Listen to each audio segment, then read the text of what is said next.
It's almost 5 years since the African Union launched uh, its agenda 2063, and it's only 10 years left for us to achieve the SDGs. It's very important that we see where we are, what has been achieved, what is left, how can we really meet these targets.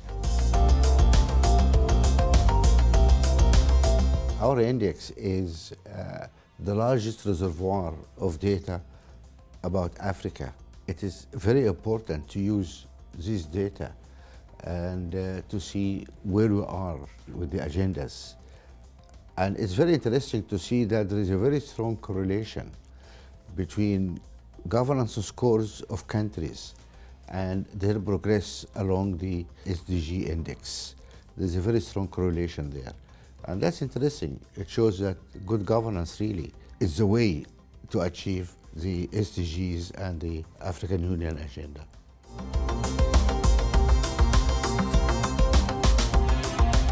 Yeah, it was interesting to look at the overlap between the three frameworks and 5 themes, which shows that overlap. First is the quality of education, women and youth inclusion, economic opportunity, institutions, health.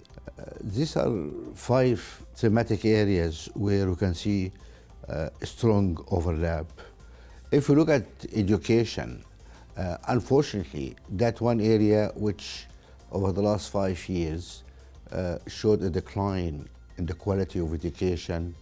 African countries seem to have failed to match education process with the needs of the new economy and the new market. There's alarm bells ringing here.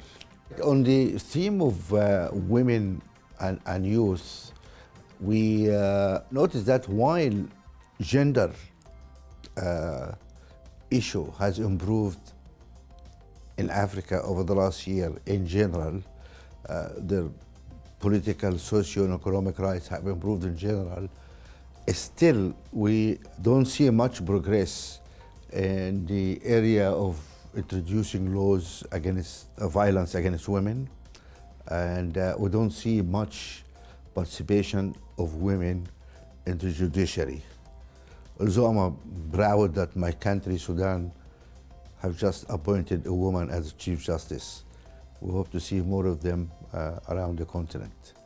As for youth, there is, unfortunately, we can see that governments have not really managed to introduce policies and strategies to improve the socio-economic inclusion of youth in the affairs of their own countries. The graph shows that things really are not moving as we wish. On economic opportunity, yes, there have been some progress in that area, which is welcome. However, there are few areas where we are a little bit concerned.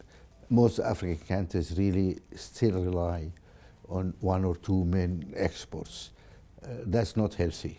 And diversity of export actually is the lowest ranking indicator in our index.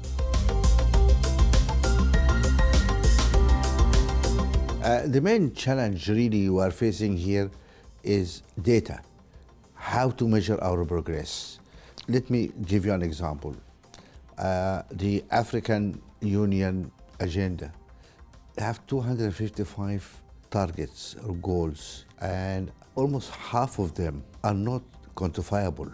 Even the SDGs, 17 goals, only 6 of the 17 goals have sufficient African data to measure progress there.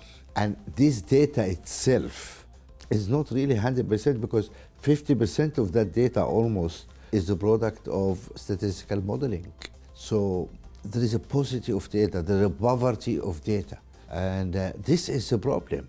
There's no good to set up wonderful targets if you cannot measure. And what we have been arguing for this for the last 15 years. We really need data. We need to build our statistical offices. We need to be able to measure where we are, where are we going. That's really important. I think our focus really is to improve the quality of data we have in Africa, to strengthen our statistical offices. Look, only 8 countries out of 54 countries in Africa have a viable birth registration system. This is a joke. We have so many people, over 500 million people without identity in Africa.